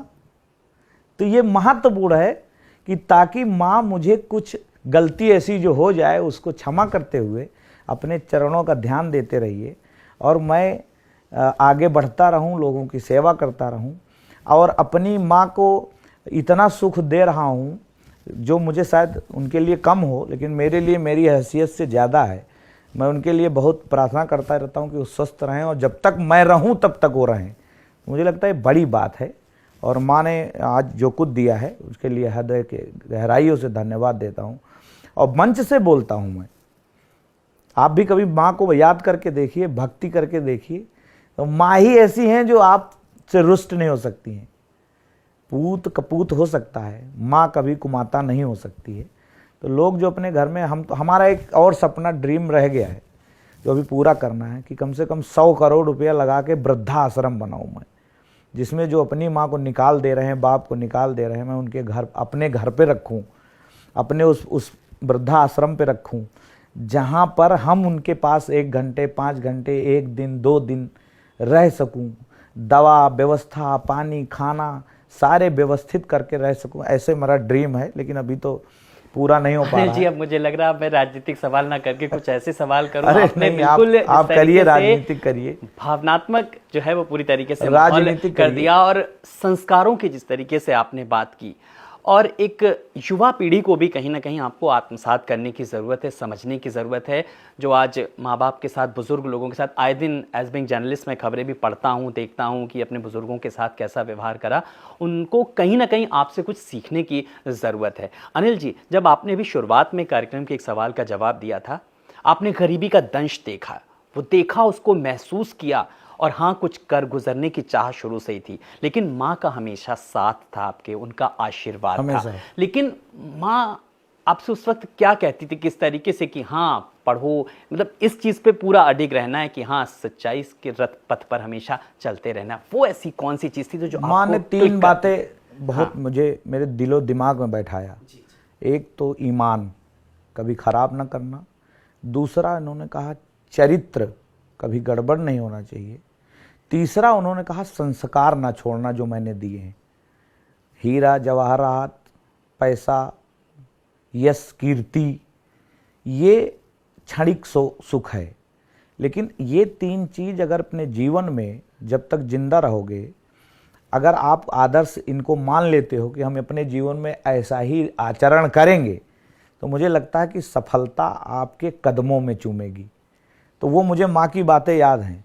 माँ हमेशा हम लोगों को, गरीब थे लेकिन उन्होंने कभी चोरी करना, उस पर मतलब रिएक्ट, अगर मैंने किसी के आम भी तोड़ लिए, गांव पहले आम तोड़ लेते थे, गांव पड़ोसी तोड़ा लिया जाता था, हाँ, दूर दूर तक, दूर दूर तक किसी के माँ बाप झगड़ा करने लगते थे कि अरे तोड़ लिया तो फिर कल तोड़ेगा। हाँ। लेकिन हमारी माँ हमको ही तोड़ती थी कि क्यों तुमने आम तोड़ लिया किसी का, जाओ वापस करके आओ, गरीब हैं ठीक है, कम खाओ गम खाओ, क्यों ऐसा कर रहे हो। और कभी किसी को हम लोगों ने झगड़ा किया है तो सपोर्ट नहीं माँ की तरफ से मिला है। माँ ने हमेशा जो है मुझे ही डांटा है और उनकी डांट, उनका प्यार, उनका स्नेह, उनका जो आज संस्कार दिया है, उसी संस्कार को मैं अपने बच्चों में दे रहा हूँ। मेरी बेटी है, ऑस्ट्रेलिया पढ़ रही है और 98.7 98.9 हाई स्कूल इंटर दोनों में लाई है। अब विदेशों में तो इंडिया के तरीके नहीं, बाप विधायक है और बिजनेसमैन है तो सोर्स चल जाता है, ऐसा नहीं है। वहाँ तो आप अपना खुद का अचीवमेंट आपका होगा तभी आप वहाँ एडमिशन ले सकते हैं। तो ऑस्ट्रेलिया सिडनी यूनिवर्सिटी में पढ़ रही है। मेरे लिए तो बताया ना कि परिवार भी अच्छा दिया है, एक बेटा है एक बेटी है और दोनों मेरे बहुत ही टैलेंटेड बच्चे हैं, बेटा भी और बेटी भी। और मुझे लगता है कि मेरे पास पैसे नहीं थे तो मैंने शादी ऐसे मंदिर में की थी, क्योंकि उस समय पैसे 50,000 कह रहे थे कि लगेगा शादी में, और बारातियों को, मतलब वो जो रिश्ते नातेदार आते हैं उनको साड़ी कपड़ा खाना। मेरे पास पैसे नहीं थे तो मैंने कहा यार मेरी शादी भी नहीं होगी। गांव वालों ने कहा कि उससे कुछ लोग होते हैं गांव की भाषा में, अरे इनके हल्दी नहीं लगेगी, देख लेना है, इनके फलाने के लड़के हैं, ये कुछ पहले ज़मीन उमीन है नहीं, पहले देखा जाता था ना। तो मैंने मेरी पत्नी है, बहुत ही पढ़ी, बीएड किए हुए है, और उसमें टीचर का सारा कुछ था उसके पास। तो उसने मेरे रिश्तेदार की ही जो हमारी बड़ी भाभी हैं उनकी बहन की लड़की है, तो उससे शादी मेरी मंदिर में हुई, मैंने मंदिर में कर लिया। कुछ दिन मेरे पापा माँ नाराज भी थे कि लव मैरिज करी थी? लव मैरिज ही, अरेंज मैरिज मान लीजिए। अच्छा। अरेंज ही था वो। लव क्या था कि आना जाना था, और अरेंज ही था, जैसे शादी जहाँ होती है वहीं होती है। जैसे वो भी गौतम ठाकुर हैं, हम बैस ठाकुर हैं। तो मुझे लगता है कि पत्नी मेरे जीवन में जब से आई हैं तब से मेरा और ग्रोथ हो गया। और मुझे लगता है कि वो पंडित से कम नहीं है, मतलब पूजा पाठ करना दोनों टाइम, दिया जलाना, अरे मतलब आप समझ लो कि इतनी सात्विक कि आज आपको शायद नहीं पता होगा कि आज कौन सी तिथि है। मुझे भी नहीं पता है, उसको पता है। इस दिन आपको ये नहीं करना है, इस दिन इधर नहीं जाना है, इस दिन तेल नहीं लगाना है, बृहस्पतिवार को साबुन नहीं लगाना है। मतलब बहुत सी चीज़ें ऐसी है जो उससे मुझे प्रेरणा मिलती है, और मेरे कंधे से कंधा जोड़कर चल रही है। और पूरे मतलब मुझे लगता है 20-22 साल हो गया शादी हुए, तो तब से आज तक उससे मैं भी आगे बढ़ रहा हूँ। तो इस बीच कभी कल्पना मैम ने ये नहीं कहा, अनिल जी आप समय नहीं देते हमको, आप समाज सेवा में लगे रहते हैं? उन्होंने ही प्रेरणा दी राजनीति में जाने की। राजनीति में जाने की ज़्यादातर उन्होंने दी है मुझे। मैं तो ये था कि मैं राजनीति में ना जाकर ऐसे सेवा करता रहूँ अपने चैरिटेबल। तो उन्होंने कहा कितना करोगे। बहुत से लोग ऐसे हैं जो बिना पैसे के ही परेशान हैं, पैसा नहीं उनको चाहिए, उनको सही मार्गदर्शन और प्लस सही जगह पर उनको हिट करना ताकि वो आगे बढ़ सकें। तो पत्नी का भी बड़ा सहयोग साथ रहता। अब वही घर देख रही, पूरा बिजनेस और वो सब वही देखती हैं। हम तो समझो कुछ नहीं देखते हैं। हम आप समझ लीजिए एक प्रकार से सुबह रात में आना 12 बजे 1 बजे, और सुबह 8 बजे उठकर फिर सुबह अपने राजनीति में लग जाना, और 11 बजे निकल लेना, क्षेत्र जाना। तो कल्पना मैडम आपके साथ जाती हैं, फील्ड में भी जाती हैं? कम जाती हैं। जैसे कोई महिला सशक्तिकरण का मामला होता है तो उसमें जरूर ले जाता हूँ उनको। अनिल जी बड़ा अच्छा लग रहा है, आपने कहा 50,000 जो आपने वाकया बताया कि उस वक्त शादी में दिक्कत थी, और अब देखिए 5,000 स्क्वायर फीट के मकान में मैं आपका इंटरव्यू ले रहा हूँ। मैं खुद भी अपने को बहुत गौरवान्वित महसूस कर रहा हूँ। मेरे हिसाब से बहुत मुझे मिला है जी। अब अगर मैं इस क्षेत्र की जनता की ही लेकर के बात करूं, क्योंकि आप पूर्वा विधानसभा क्षेत्र में वहां के विकास को लेकर के जब बात कर रहे थे, किसानों को लेकर के बात करें, किसानों की आय को दुगना करने का योगी सरकार का लगातार लक्ष्य है और इस पर काम भी कर रही है। आपने वहां पर नहरों के लिए बहुत सारा काम किया, सूखी नहरों को लेकर के, वो वाला जरा काम हमारे जनता को भी बताइए जो हमारे दर्शक सुन रहे हैं। ऐसा जब मैं उस कुर्सी पे बैठा तो वहां 40 साल से नहर नहीं आता था, उस पर किसी ने काम ही नहीं किया। जैसे रोड पे, बिजली पर, नहर पर, मूलभूत विकास पर किसी ने बात नहीं चर्चा की। वहां तो जातिवाद की राजनीति थी, एक प्रकार से एक जो माफियागिरी नहीं होती, जैसे कि तुम मेरे विरोध में जाओगे तो ठीक कर दूंगा, ये है वो है। मुझे लगता है कि वहां पर कभी विकास की चर्चा ही नहीं हुई। जब मैं कुर्सी पर बैठा तो देखा कि नहरों के अंदर बड़े बड़े पेड़ निकले हुए हैं, जैसे बबुल के, ऐसे तमाम पेड़, पीपल, बरगद के। तो हमने कहा मैं एक दिन ऐसे ही सर्वे के लिए निकला जब मैं जीता कि मैं यहाँ क्या करूँगा। पहले तो जीतने से पहले भी मैंने चीज़ें बहुत सारी अध्ययन की थी, लेकिन मेरी आदत है कि मैं डायरी बनाकर चलता हूँ। जैसे घर से निकलता हूँ तो कितने आज काम करने हैं, तो वो डायरी में नोट रहते हैं मेरे एक पन्ने पे कि उसमें इतने काम करने हैं, तो इतने काम में जो भी हो जाते हैं वो टिक कर देते हैं, अगले दिन को फॉरवर्ड कर देते हैं। ये आदत मेरी भी है। मैं जब किसी का इंटरव्यू लेता हूँ या डिबेट के पहले तैयारी कर लेता हूँ कि ये सवाल पूछूंगा। तो आज एक सवाल और आपसे पूछना था मुझे अनिल जी, कि एक जब बुलडोजर चल रहा था तो बुलडोजर वाला वीडियो भी आपका एक वायरल हो रहा था कि आप उसके समर्थन में खड़े हो गए थे माफिया के। नहीं, माफिया नहीं था वो। हाँ, वो हकीकत क्या थी? हकीकत ये थी कि एक रोड निकली है हमारे यहाँ, जो हमने 350 करोड़ की रोड बनाई, उसमें एक नाला बना है। अब नाला और उसके बीच में उसका सीवर लाइन पड़ी थी, तो रोड वालों ने तोड़ दिया तो उसका पानी उसके दरवाजे भर रहा था। तो उसने क्या किया कि टैंकर, जो टैंक होता है ना, उसको अपने दरवाजे और रोड के बीच में वो बना रहा था। अब उस टैंक को गिराने के लिए बुलडोजर पहुंच गया, और गरीब आदमी था, एक गुप्ता बिरादरी का बहुत ही गरीब आदमी था। तो मैंने विरोध किया और मुख्यमंत्री जी से भी मेरी बात हुई हमने कहा महाराज जी नहीं चलने दूंगा किसी भी सूरत में। तो महाराज जी ने जो है डांटा कि भाई एक गरीब आदमी है, उसका पानी निकलने का कोई जुगाड़ नहीं है, तो उसको नीचे ही तो ड्रेनेज बनाएगा ना वो। तब मैंने विरोध किया था, जबकि वो माफिया नहीं था। लेकिन पता है हेडलाइन क्या चल रही थी? अपनी ही सरकार के खिलाफ अनिल सिंह ने खोला मोर्चा, ये हेडलाइन चल रही। नहीं, ये देखिए क्या ना, क्या होता क्या है कि सही चीजें, मुझे लगता है कि मैं तो सलाह नहीं दे सकता हूँ मीडिया के लोगों, बड़े प्रकृत लोग, बहुत बहुत बुद्धिमान लोग हैं, हम जैसे लोग बहुत तुच्छ हैं, उनको भी कभी सही सूत्रों पे ही चलाना चाहिए कि व्यक्तिगत क्या बात है, पूरी बात पर जब तक प्रकाश नहीं डालना चाहिए तब तक उसको नहीं चलाना चाहिए। उस समय उन्होंने यही चलाया कि अपनी सरकार के खिलाफ विधायक अनिल सिंह खड़े हो गए। तो भाई नीति गलत होगी किसी की भी, कोई भी, ये हम ही ने तो बनाई है ना नीति। तो हमने जब बनाई है तो किसी गरीब का गिरने तो नहीं है देंगे, ये तो महाराज जी भी जानते हैं। महाराज जी भी आदेश कर रखे हैं कई बार। इसका नाजायज फायदा उठाने के लिए जो कर्मचारी अधिकारी हैं, हमारी सरकार को बदनाम करने के लिए पैसा लेकर दूसरे की तरफ से ऐसी व्यवस्था चालू कर देते ताकि सरकार की छवि खराब हो। ये महत्वपूर्ण है। बुलडोजर के सामने इसीलिए हम खड़े हो गए थे। हम यहाँ से लखनऊ से 45 मिनट में पहुँच गए वहाँ। कहे नहीं गिरेगा, हमने कहा नहीं गिरेगा, आ रहा हूँ मैं। पहुँच गया, रोक दिया। तो कोई चीज़ ऐसा नहीं कि आप हर चीज़ पे सहमति जाहिर करें। मतलब दबंगई भी दिखानी पड़ती तो वहाँ दिखाते हैं। बात दबंगई की नहीं है, बात है सही की। सही के साथ खड़े रहोगे तो दबंगई अपने आप आ जाएगी। दबंगई दो प्रकार की होती है, एक तो गरीब कमजोर को सताना, एक दबंगई होती है गरीब की तरफ से लड़ना, खड़े होना, ओके, हक हुकूक की बात करना। तो वो भी बहुत महत्वपूर्ण है।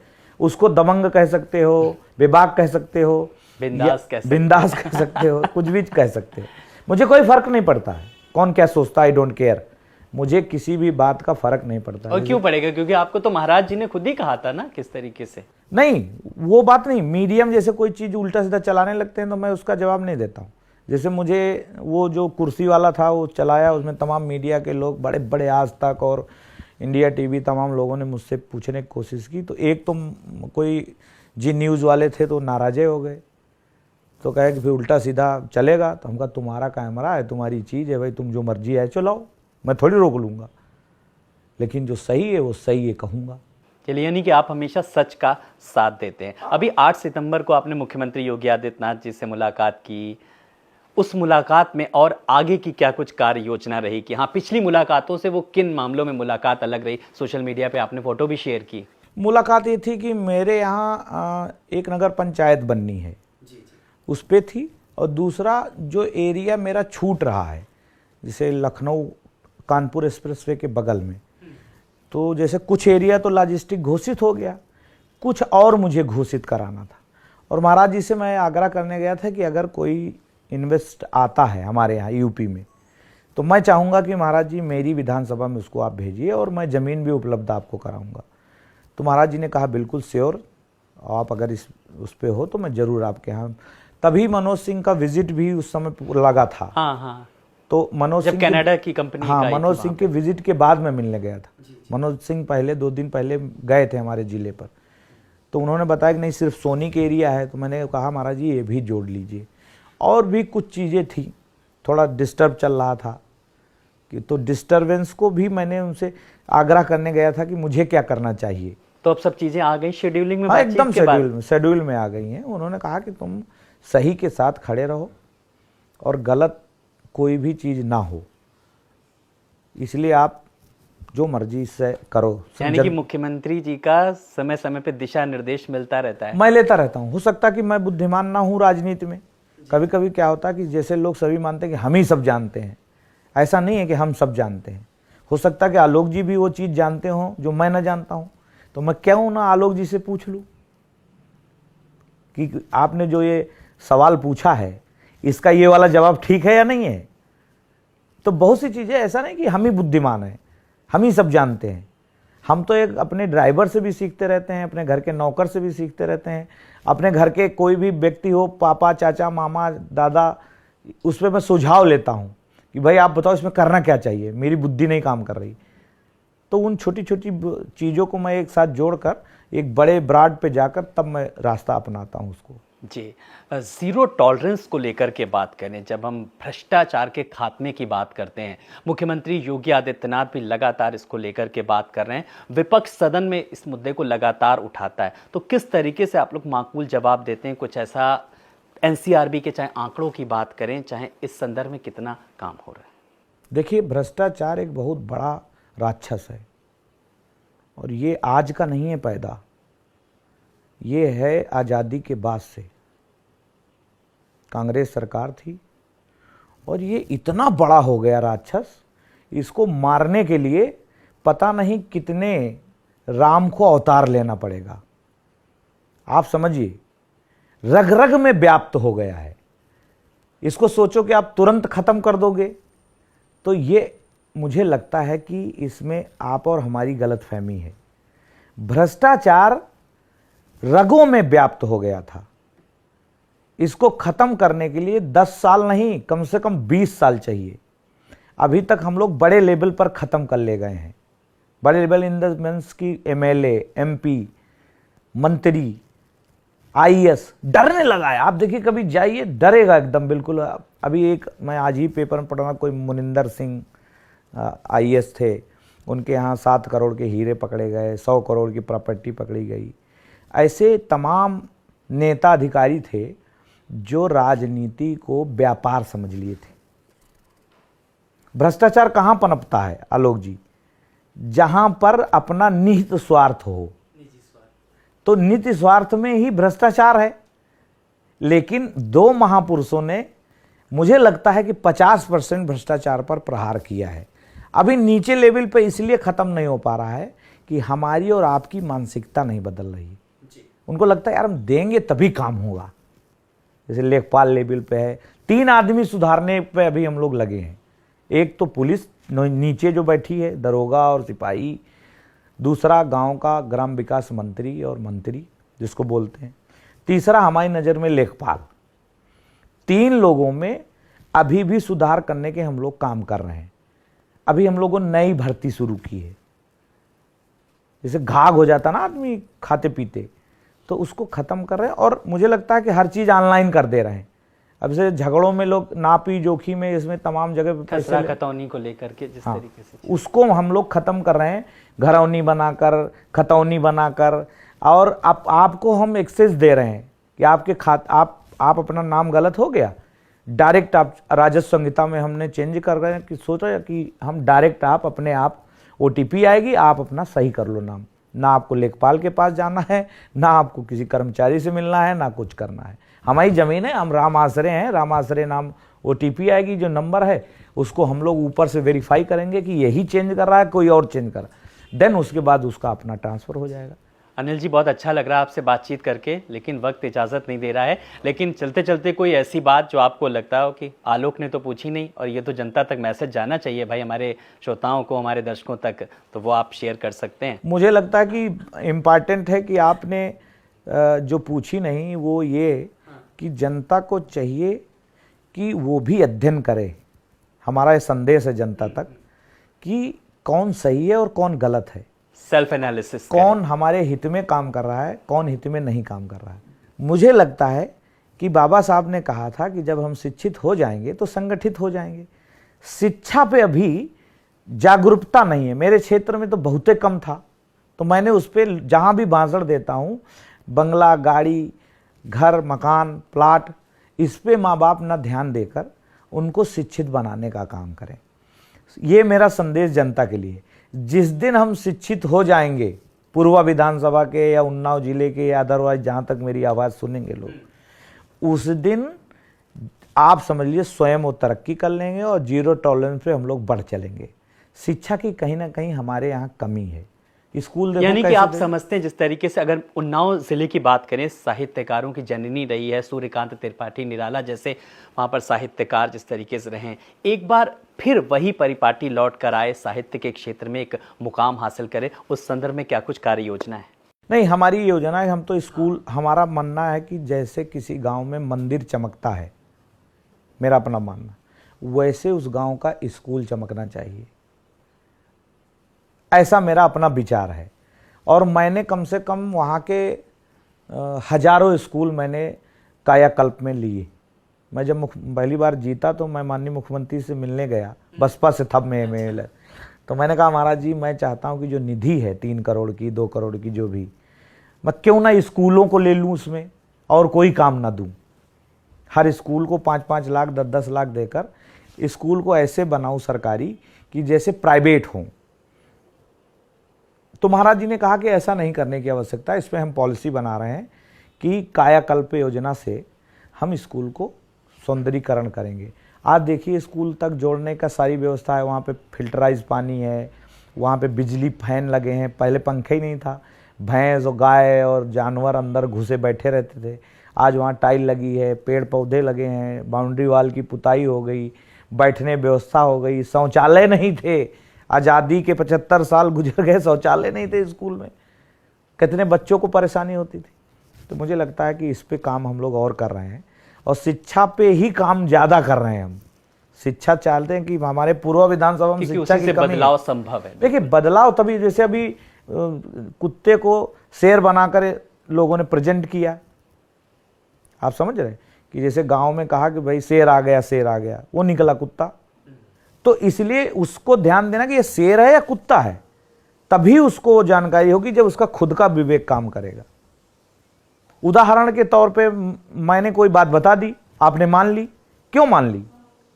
हो सकता है रॉन्ग हो, क्यों ना हम उस पर शोध करें, हम अपनी बुद्धि भी लगाएं। जैसे अभी दौर आया था, देखिए कि बोले संविधान खत्म कर देंगे। आप देखिए दौर था कि नहीं था, पूरे 3-4 महीने तो संविधान लगा था खत्म ही हो जाएगा। मुझे लगता कि कोई भी ऐसा नेता राजनीतिक पार्टी नहीं है जो संविधान खत्म या आरक्षण खत्म कर देगी। कोई आग से खेल सकता है? नहीं खेल सकता। कुछ अमेंडमेंट होने जिस संविधान को लेकर के बात की, मैं एक सवाल इसी पर आपसे करूंगा। जो नतीजे आए जब चुनाव के, अभी उम्मीदों के अनुरूप, आशाओं के अनुरूप नहीं आए, विपक्ष अपनी बात रखने में कामयाब रहा क्या, या सत्ता पक्ष अपनी बात जनता तक पहुंचा नहीं पाया? नहीं, देखिए झूठ फैलाने में कम समय लगता है और सही बताने में ज़्यादा समय लगता है। जैसे हम एक बार लखनऊ रहने आए तो उस समय माँ ने मेरी बताया, फ़ोन किया, क्योंकि गांव में किसी का फ़ोन रहता था तो उस समय फ़ोन यूज करते थे, कि बेटा बाहर ना निकलना, नहीं पत्थर के हो जाओगे। ऐसा लगा कि बाहर ना निकलना, नहीं मुंह नोच लेंगे लोग, चोटी काट लेंगे, तमाम तरह के भ्रमित लोग फैलाए। और पूरे देश में एक बार तो ऐसा गजब हुआ कि नमक बंद होने वाला है, बोरियों नमक लोगों ने खरीद लिया, कर लिया था। तो झूठ बोलना मुझे लगता है कि बहुत जल्दी फैल जाता है और सत्य फैलाने में टाइम लगता है।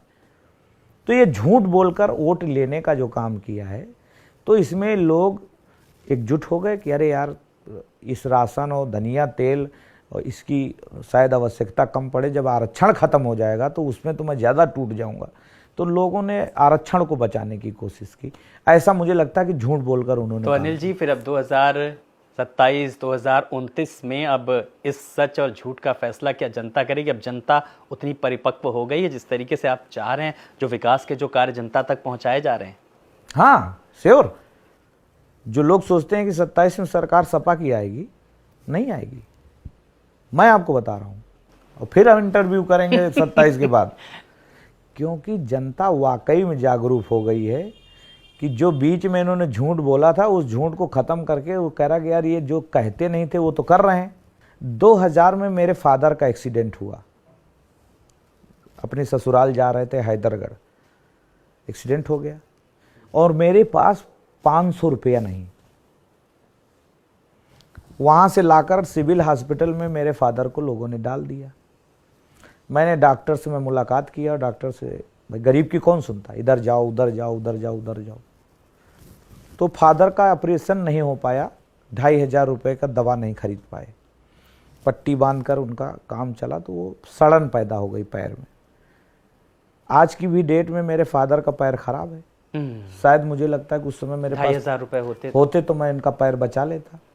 आज 5 लाख रुपए का स्वास्थ्य कार्ड जो दिया गया है, मुझे लगता है कि ये सगा चाचा भी नहीं दे सकता, भाई भी नहीं दे सकता, 5000 नहीं देगा। लेकिन कुछ लोगों तक हमने, इतने बड़े जनसंख्या समूह वाले भारत देश में जहां आदमियों की गिनती नहीं है, वहां पे हम 15 करोड़ 20 करोड़ लोगों तक स्वास्थ्य पहुंचा रहे हैं, 5 लाख बीमा गरीब आदमी का। तो मुझे लगता है कि ये अद्भुत योजना है।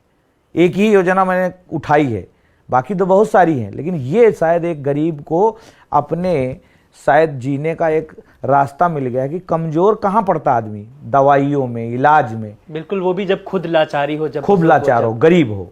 तो 5 लाख रुपए का दवा का कार्ड जिसके पास है, वो आज मेदांता में भी एडमिट हो रहा है। वहाँ भी मेदांता में भी एडमिट होने के लिए 5 लाख का कार्ड एक्सेप्ट है। शायद गरीब आदमी का सपना नहीं होगा कि मेदांता के गेट के अंदर घुस सके, लेकिन आज मोदी जी ने, मुझे लगता है प्रधानमंत्री नरेंद्र भाई मोदी ने, यही सोच थी कि उस समय मेरे पास ये कार्ड होता तो मेरे फादर का शायद इलाज हो जाता कि नहीं हो जाता। तो ये बहुत महत्वपूर्ण है ये बात। मोदी जी की बात हो गई, योगी जी की बात हो गई, स्थानीय सांसद साक्षी महाराज जी का भी आप पे बड़ा हाथ रहता है जी। उनका कितना सहयोग रहता है? पूरा रहता है। वो हमारे इतने अच्छे नेता हैं कि मुझे लगता है कि वो डिस्टर्ब नहीं करते हैं। दूसरा, हर काम में सहयोग करते हैं। हम अगर कह दें कि नहीं आपको नितिन गडकरी जी से मिलना है और इसको रोड को NH कराना है, तो वो चले जाएंगे हमारा पत्र लेकर, हमको ले जाएंगे। और मुझे लगता है कि उनका सहयोग बहुत रहता है। जीते देखिए कैसे, आज 34,000 से जीते हैं, क्योंकि इतना उड़ाया गया, इतना सब कुछ किया गया, इतना झूठ फैलाया गया, और आज वो 34,000 से जीत गए टफ लड़ाई में। तो मुझे लगता है कि कहीं ना कहीं उनकी TRP बरकरार है। बहुत सारे लोग हार गए, बड़े बड़े सांसद हार गए। तो मुझे लगता है कि उनका सहयोग हमारे ऊपर बहुत रहता है, और वो भी बहुत उस पे नहीं रहते हैं कि पैसे और ये उन पे, वो भी हाँ गरीब का जरूर ध्यान रखते हैं। चलिए अनिल जी, बहुत अच्छा लगा आपसे बात करके। और आपने कहा 27 में हम फिर इंटरव्यू देंगे। हम तो चाहेंगे कि अब 27 नहीं, चुनाव से पहले भी लेंगे और फिर एक बार कार्य योजनाओं पर लेकर के बात करेंगे। बहुत बहुत शुक्रिया आपका हमसे बात करने के लिए। धन्यवाद आलोक जी, आपका बहुत। तो ये तो थे उन्नाव की पूर्वा विधानसभा से विधायक अनिल सिंह जी, जिन्होंने तमाम सारी चीज़ों का जिक्र किया, तमाम सारी योजनाओं को गिनाया, उनके व्यक्तित्व, उनके कृतित्व को लेकर के हमने बात की। अगली बार किसी और शख्सियत के साथ होगी बातचीत। तब तक आप बने रहिए हमारे चैनल यूपी डेट के साथ। नमस्कार।